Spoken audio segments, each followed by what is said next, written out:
My name is Rumbi Chakamba. I'm an associate editor here at Devex, and I'm excited to call upon our next guest for the next conversation. Please join me on stage. Gernot Laganda, Director of Climate and Disaster and Risk Reduction at WFP. Ndidi Nwuneli, Executive Chair at Sahel Consulting, as well as Ambassador Darci, Global Head of Policy and Government Relations at National Conservancy.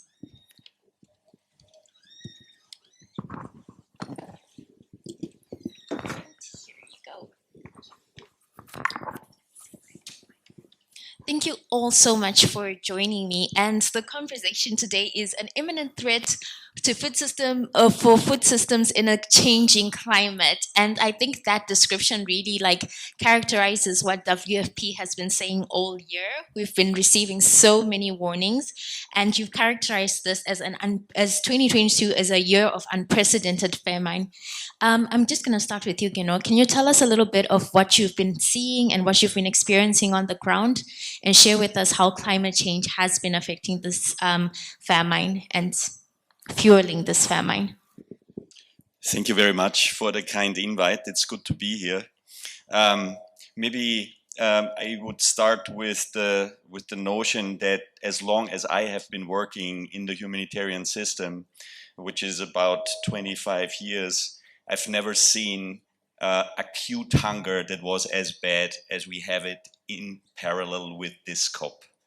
We have always seen chronic hunger, right? So when you look at the number of people who are currently food insecure based on structural, environmental issues, we have zoomed ourselves back around 20 years, right? So there has been a loss of development progress of 20 years. But when it comes to the number of people who get hit by shocks of some kind, and following these shocks, they get plunged into a situation of a food crisis or food emergency that can be life-threatening.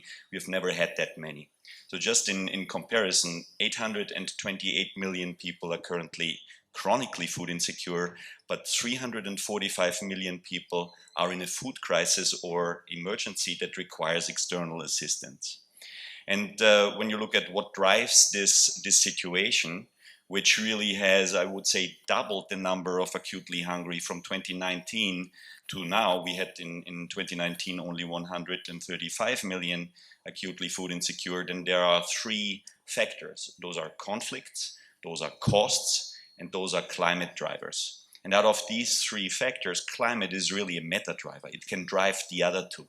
It is also the one driver that is potentially irreversible. So once we have warmed up the Earth by 1.5 degrees or more, once the coral reefs are gone, once the glaciers are gone, once the biodiversity is gone, they don't come back with the stroke of a pen like we can, for example, sign a peace agreement or an economic policy to fight inflation.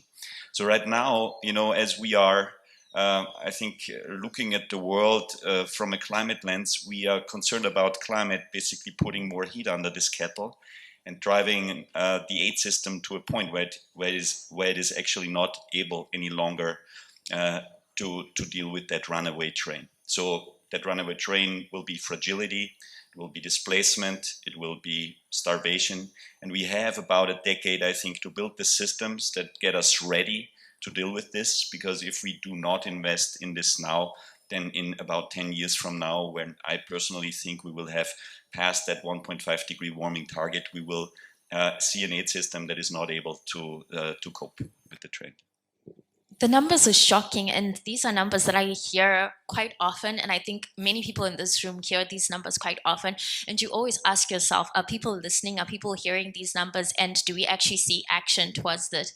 But this year, for the first year, food systems is actually on the agenda at COP27. It looks like there's some progress being made. It looks like people are paying attention to the food and climate nexus. Are you seeing this, Ndidi? Do you see any progress? So I'm cautiously optimistic. Definitely, we see the food system pavilion, food access here. But there are a couple of things that concern me. Number one, I said a very practical thing earlier today, not to upset anybody, but what have we been eating at COP? We've been eating pastries. That's what they've been serving. 90% of Egyptian wheat is imported. Obviously, Egypt was one of the countries most affected by the Ukraine-Russia war. Why aren't we serving local Egyptian food? Why aren't we celebrating uh, chefs and entrepreneurs that are sourcing locally, sustainably, and innovatively? And so I think representation matters. I think it's really important to revisit how we actually pay lip service to things and how we integrate them into our activities. So for me, integration is critical, representation is critical, and we need to change the way we work and the way we live. Add COP and then take it back to our home countries, our companies, etc. The second thing that worries me about a development lens to emergencies is what we often see is a knee-jerk reaction to go into countries and help, which often displaces the local ecosystem and actually distorts the local ecosystem. There are lots of examples in my own context with stockfish. I don't know how many of you know stockfish, but Nigeria is the largest importer of stockfish from Norway, and it's a multi-billion-dollar industry. This stockfish started in 1967 during the Biafran War, when the Norwegian government was very kind to drop the fish into the Biafran area where 3 million children died of starvation. We don't think about the short term. Great, Norway helped us. Fewer children died. Medium term, long term, you've essentially killed the local fishing industry and built a loyal customer for life. And people are willing to pay a premium for salted fish that's over a year old. Think about it. And that's how development often works. We have to do development differently. This is a crisis. We cannot afford to make the same mistakes with food aid, with how we invest in the fertilizer or seed industry, where we're coming in and taking over. We have to work within the local ecosystem. And that is the same with the climate agenda. With adaptation and mitigation, they're already players on the ground. How are you working with them to strengthen their ecosystem so they can survive and thrive? And then the last thing is nutrition. It's not enough to talk about food, it's about nutritious food. And with climate, we see in most of our countries that people are downgrading, right? In Nigeria, it's down 010. Zero means I skip breakfast, I eat lunch, and I skip dinner. And if I have to have a meal, then it's going to be rice boiled in Maggi cubes, as opposed to fish and meat and eggs, because it's prohibitively expensive during a climate crisis, right? We just had a flood in Nigeria and we lost 800 people in 1 week, 1.5 million displaced, but the impact on agriculture was devastating. Now, when you have that nutrition crisis, it has long-term effects on stunting, hidden hunger, and on future productivity of our workers and our children. And so I think we should not forget that. So I say cautiously optimistic. Yes, we're talking about food. Yes, we're talking about innovation. Yes, the nexus is becoming clearer. But there are a few very, very important missing pieces that if we don't address, we'll set ourselves up for more failure. Thank you. Cautiously optimistic. I feel like that's how I constantly feel. Darcy, Ndidi articulated some of her concerns. What are some of your concerns going into this COP? Well, I too would say I'm cautiously optimistic that I feel like we've been having in many ways policy conversations about nutrition, about agriculture, about health or the environment in separate silos. And unfortunately, the situation that both of my colleagues just described means we can't think about those things in silos anymore. So the fact that we're having conversations like these where we're talking about the fact that if you pull one thread, right, the whole blanket unravels, is positive, but it's been a long time coming. And so my concern really is, can we take these discussions about the interwoven effects of these things and turn them into policies that also look at those interwoven links? Can we put ourselves in the position of the farmers who are on the ground making these decisions about food and hunger and environmental protection, and make sure they actually have the tools at their disposal to make choices that are not short-term versus long-term trade-offs, but where we've designed incentives that allow them to make a nutritionally good choice, a climate-friendly choice, and a choice that's economically remunerative to them and their families. And that's difficult to do, but again, I see those conversations starting. We want to see more countries put into their NDCs the agriculture and the food sector as part of their climate solution. But the hard part sometimes is saying, okay, we know that we've made this pledge at a national level. How do governments at each level below think about how to design and make sure that those intentions reach the ground in a way that is doable and profitable for those who really are at the intersection of our, food and nature decisions, the farmers themselves. So you talk about breaking silos, which is something that I find so interesting because I think the basic message that I get from food security people that I speak to, from nutrition people that I speak to, from not yet the climate people, but I'm sure they're following suit, is that we need to be working together. Right. And that seems like a simple concept, work together. But why is it so difficult to actually get there? And I'll start with you again, Darci. Why is it so difficult for people to work together? Well, I think in some ways, a lot of these communities kind of speak their own language a little bit, and there are, specific issues or where there's expertise. But sometimes we forget to take a step back and say, what was the actual goal here? And it was actually the preceding discussion. I came to TNC from being a trade negotiator for many years, and the reason that I wanted to do trade was precisely because access to markets has the potential to unlock so many opportunities for the poorest of the poor and for subsistence farmers. But what I often find is that trade negotiators use words that no one else understands, right? And we talk about reducing barriers at borders and sometimes forget how to translate that down. And so we really do, I think, need to start from the bottom up and say, if I am a Kenyan woman trying to market my product, if I don't have access to credit, I can't get to the market that day. If I understand that if I increased my production, I might need to sell across a border, what information don't I have to have that? And I think we can start that local to the big picture, to the national conversation, to ground ourselves a little bit in reminding us why we're doing this in the first place. And I think we have fora like this, and we have technology now that makes it a little bit easier to translate that experience. And that, frankly, is why I went from government to a place like the Nature Conservancy that has people doing environmental work on the ground and has policy people who needs to translate in very plain language how we identify what the problem is, and then how we organize around solving it. But just like we heard Andrew Steer talking about those big conversations country to country, at much lower level, we need to have the same conversation and then work across health and trade and environment and food security to connect some of those dots. Not easy, but doable. And Gernot, are you actually seeing these silos breaking down?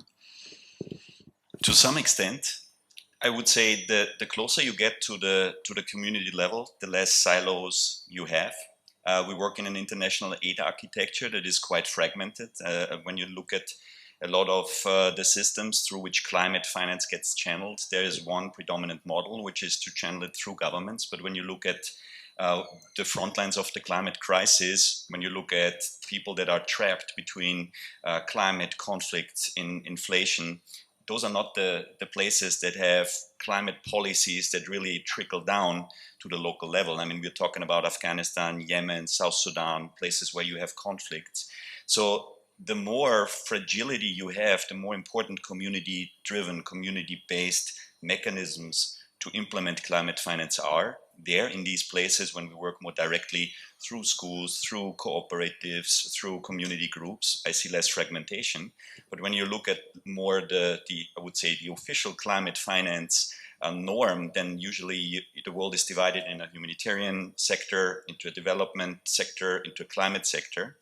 And many of the solutions that we need, they cannot be solved with one of these financing sources alone. I give you an example. When we talk about trying to transform the humanitarian sector into a sector that is not just reactive and responsive, which is the most expensive option, but more forward-looking and anticipatory, you need a whole chain of activities. You need weather stations upstream, you need a hydromet sector that can basically interpret the data from these weather stations, convert it into information. You need a capacity strengthening element there.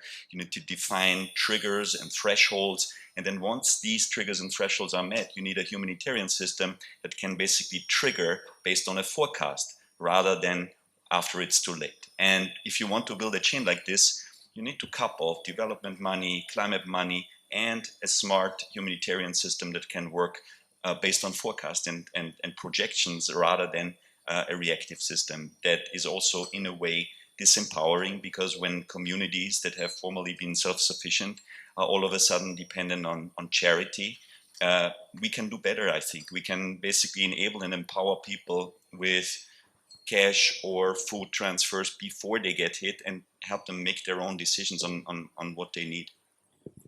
We can certainly do better. And I think a big part of like doing better, and something that I imagine might be the last thing that people think about in Ndidi, is nutrition itself. It's like we think about, okay, we need to give people enough food, but we're not really thinking about what's the right type of food we should be giving people.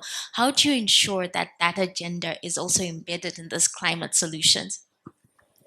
Yeah, it's really an important issue. And I'll just give an example addressing this issue of collaboration and silos using nutrition. In most countries, the nutrition office is in the Ministry of Health, not in the Ministry of Agriculture. So you can imagine. And I'll use Nigeria as an example. They have one person in the Ministry of Health who's at the federal level, who's the desk officer for nutrition. So it just shows you how isolated that person is. So to access finance, to access agriculture support, doesn't exist. And what we see on the local levels is a lot more collaboration at the village levels. But who has created this architecture? We've borrowed it from other countries. It is not working. We need food ecosystem approaches at the federal level, state level, and who needs to change? Number one, funders. Because funders also have the same silos. And when they give funding, it's siloed, which then affects the development organizations. For those who channel their funding to governments, affects what the governments do and limits our ability. So we really need to refine our engagement from a food systems and a nutritious food system lens at the federal level and the budgeting level, etc. That's one. Number two, as we think about emergency, and we saw this in COVID, and we're seeing this now, we don't focus on nutritious food. We give high-calorie, dense foods to communities. We're talking about the commodities, right? Rice and maize and wheat. Who has been talking about the soya price market, right? Or dairy or poultry, and what's happening to those? And how do we integrate them into our relief efforts? And the great thing about those ones is that they're local. Eggs you can't fly, you shouldn't be flying eggs from Europe to Africa, right? You shouldn't. Dairy has a shelf life. So that one is within a small radius. And this is very, very doable for local communities to supply their own dairy and fish and eggs. And so for me, that commitment to local sourcing. And Brazil did this. They required 30% public procurement from local communities, and now they have up to 50%. We need the same policies in each of our public procurement initiatives, starting with COP, where we say at least 50% of the food consumed in COP should come from local organizations, but in our schools, in our hospitals, in our prisons, at the federal level, at the state level, and make sure that it's nutritious food. And then the final thing is we need to strengthen the capacity of local organizations to measure. Because issues like stunting, now we know there's already increased stunting, but we don't have the data because most countries do DHS surveys every 3 years or 4 years. The lag time is too long. How do we get real-time data in partnership with our primary healthcare centers on what is going on with our communities linked to climate? And we need data and innovation to be able to react to these issues faster. And I think there's technology available, but we're not leveraging it through partnerships. So I'm curious, like, we're here at COP27. We want the food systems agenda embedded in this. We want the nutrition agenda embedded in this. But what would success look like at the end of 2 weeks? We've already seen a few commitments announced, like in the food security space. But how can we walk away from this saying that this was a successful COP27? Darci, I'll start with you. Well, there are a number of things. I think a lot of the challenges that we're talking about in food production really do fall under, well, I think in agriculture in general, right, you have solutions that are both in and of themselves mitigation and adaptation. But we've heard already that there's just not enough support for adaptation. And so we heard an earlier call to really meet those new financial goals around adaptation. We've seen far too little investment there, and translating that down to the local level. Again, I think conversations here about policies that can be detrimental, and we've heard this on the nutrition side. Some of those same things are there on the subsidy side when it comes to agriculture. And it goes back to some of that siloing where we focused on productivity instead of more of the sustainability.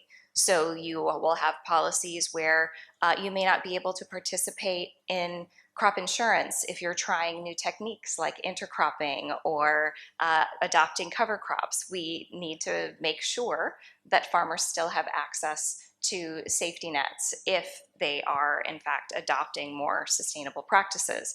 In many cases, we'll see input subsidies for farmers.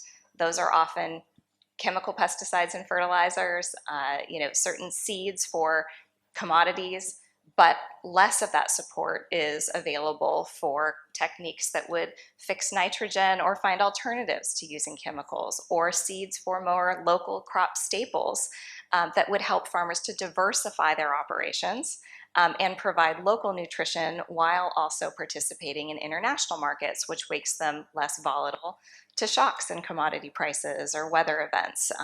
So, those kinds of conversations, I think, and starting that is an important part of this COP.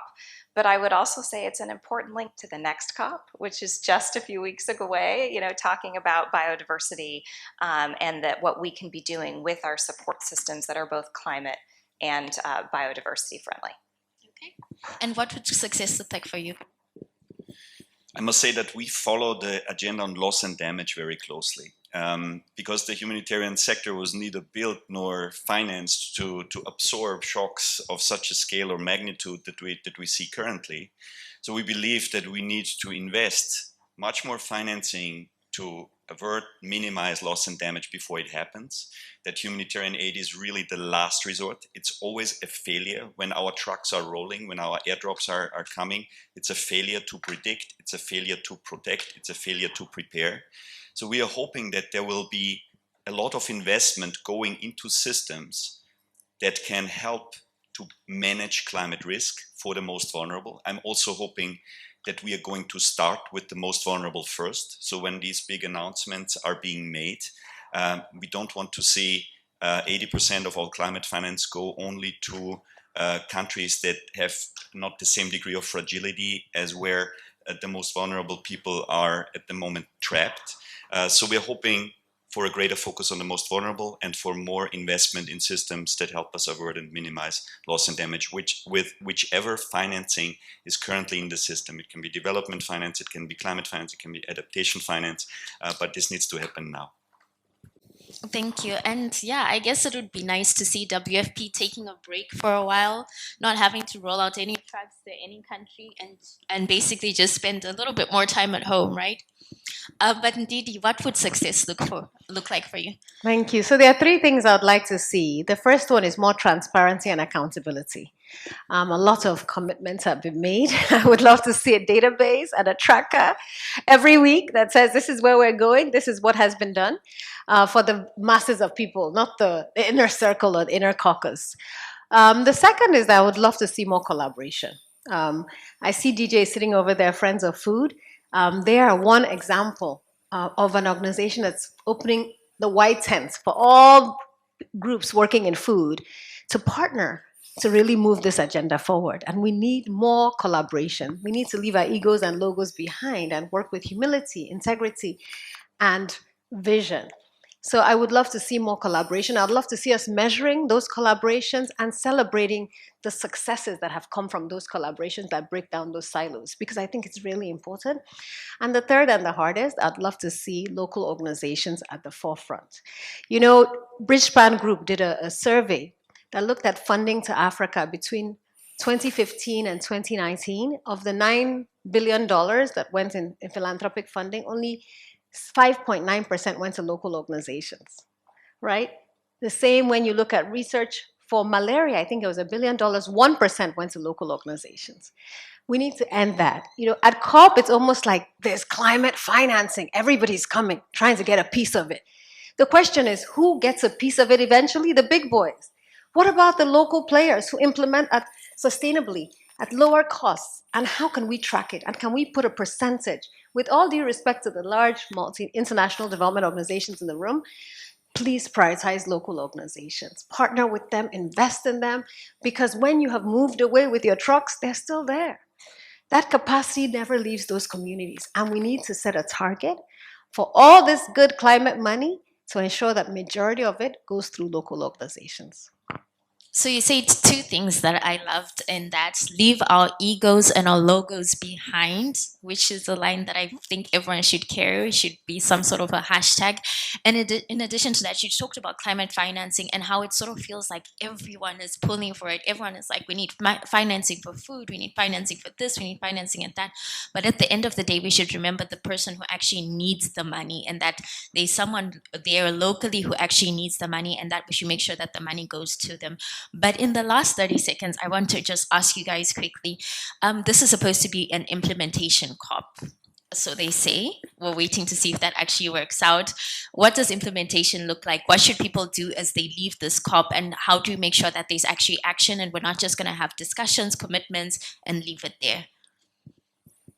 I'll start with you, Darci. Well, to me, I think that implementation is it's turning the dollar sign and it's turning sort of the logo into a plan. And so really looking at those policies being articulated to say, how does the commitment here reach the ground? Can we articulate it, what it means for the farmer, the practitioner, those who are at kind of that intersection of food and nature and health?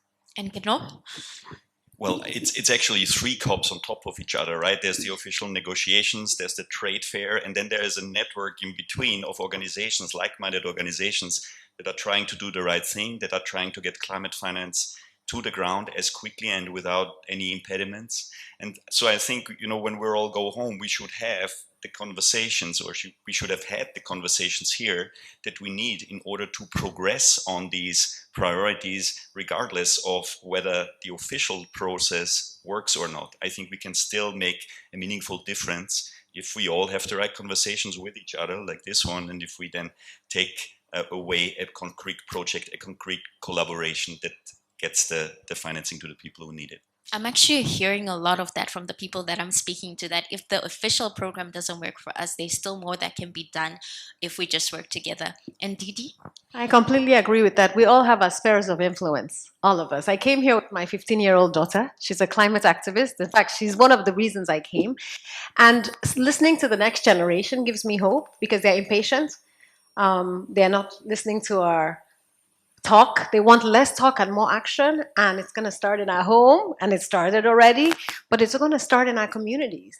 And I think we should hold ourselves accountable to the highest standards we're setting for the rest of the world and ensure that there's no variability. One human life is not more valuable than other, and equity is critical. So I think for me, it's really, that's what I'm taking back with me, and I'm going to make sure that in all my spheres of influence, I serve as a climate champion and I practice what I preach. Thank you so much. I've also been speaking to a lot of young people while I've been here, and it's been inspirational. We do have that conversation coming on later on today. We've got a lot of young activists coming on stage, so I hope everyone stays for that. Thank you guys so much for having this conversation with me. And next up, I'm just going to direct everyone to look at our screens for a video interview from our partner, Chorus International. Thank you.